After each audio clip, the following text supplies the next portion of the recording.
Hello and welcome back to Modern World History with Dustin Fowler. In this uh, in this particular video, we're still looking at the interwar period. So we're looking at the period between World War One and World War Two. And one thing that you really need to know that maybe with these national movements we haven't really discussed that much, and that is that really the war did a number on people. Okay, so World War One was a war of such a catastrophic scale, in particular in places where the fighting was, especially in the trenches, in Europe. Everyone was involved in some way, shape, or form, and you've got millions of casualties. He also had the Spanish flu, which really we don't talk about that as much in history classes. But Spanish flu is said to have killed possibly even more people globally than World War One itself. And it happened in a period of between 1918 and 1919. So we've got just a lot of this disillusionment where people are just really kind of doubting everything that they've built their Western understanding on. There were doubts about democracy. There were new forms of art that showcased these doubts that people had.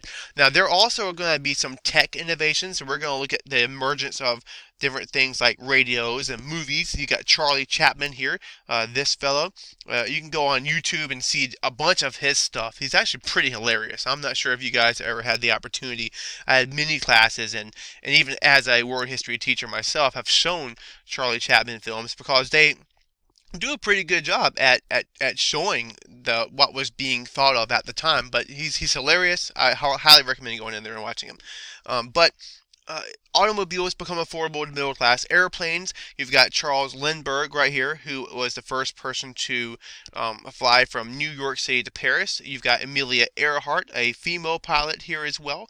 And so these big names and big tech innovations and major feats were going to happen during the same period. But you really can't help but to notice the amount of disillusionment, and it really World War One rocked people, and it rocked them good, and it's going to change a lot of the way people thought, and you can see this in science as well as arts. Take for example Albert Einstein, right? We all know this guy. He's probably one of the smartest individuals ever. And he comes up with this idea, this theory of relativity. Now, even today, you hear about this kind of stuff, and I'm not some kind of a big science nut, but what this does is it kind of contradicts the absolute, the certainty that Isaac Newton had discussed in science and in astronomy and in physics. And so when you got, you know, and Isaac Newton was no pushover. He was probably one of the smartest people ever as well. Dude invented calculus. How crazy is that? But Isaac Newton kind of presented physics as something that was just a perfectly mathematical, you could explain it, and it worked out in order to just make God's creation come to life.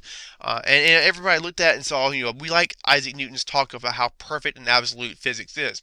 But then when you look at Albert Einstein, his theory of relativity, it's really not like that at all. You see that there are a bunch of imperfections, a lot of things that don't really follow I don't even know if this is the correct terminology, but any kind of reasonable guidelines to how you would think that things would work. There's not as much certainty to physics as you might would have thought. And so it made a more complex view of the world. Maybe I just did a terrible job at explaining that, but the point here in terms of what we're talking about with the disillusionment and the inner world of this period between World War I and World War II is that we're looking at people really are going to start questioning the way that they believe things, and this kind of adds to that complexity. This guy right here is Sigmund Freud, and he is a psychologist.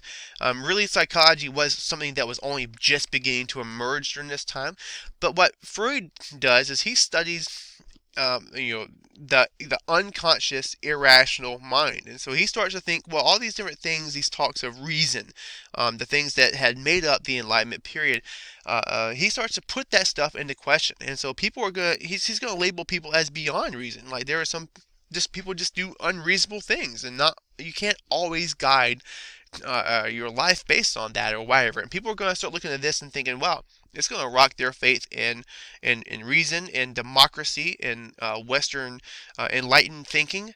And you also see this in literature. This guy right here is Friedrich Nietzsche. If you've ever taken a philosophy class, you've probably heard of him.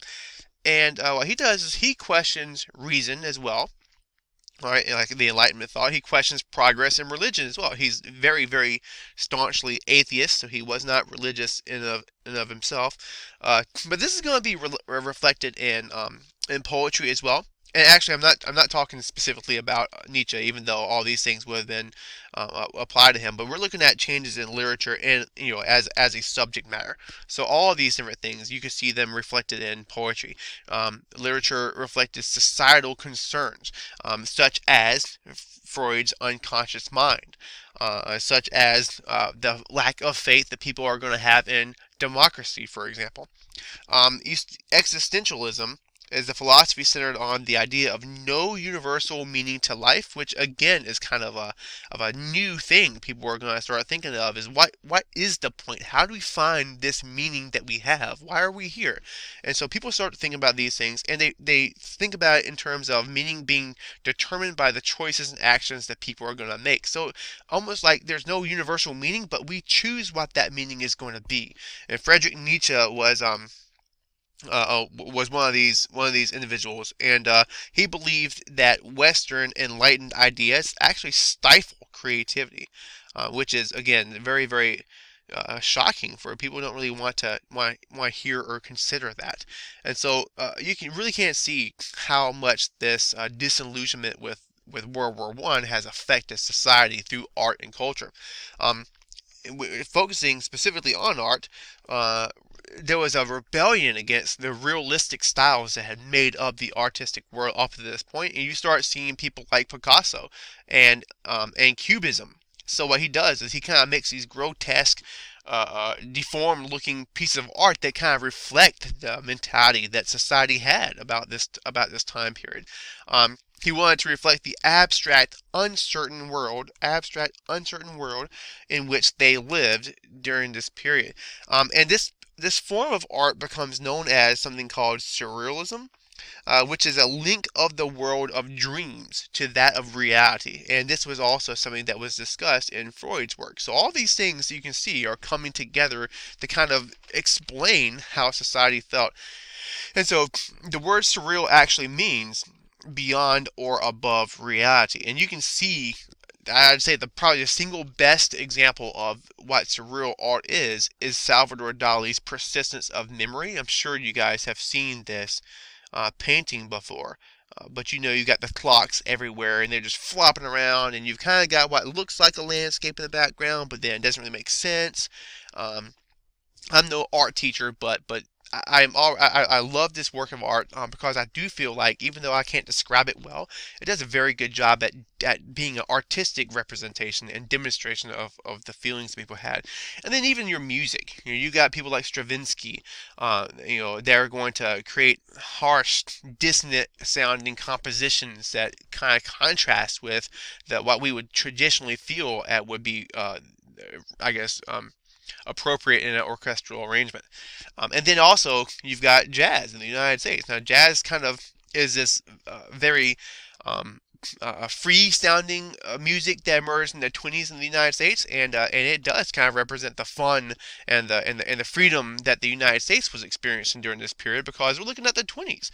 As we're about to discuss, the United States was the only place in the world during this particular decade that was hustling and bustling and weren't really as greatly affected by this disillusionment. And part of that is because by the time the United States entered World War One, only very few troops relative to everyone else had actually engaged in the battle. They were fresh. The fighting didn't last very long after the U.S. entered the war, and none of the fighting happened on U.S. soil.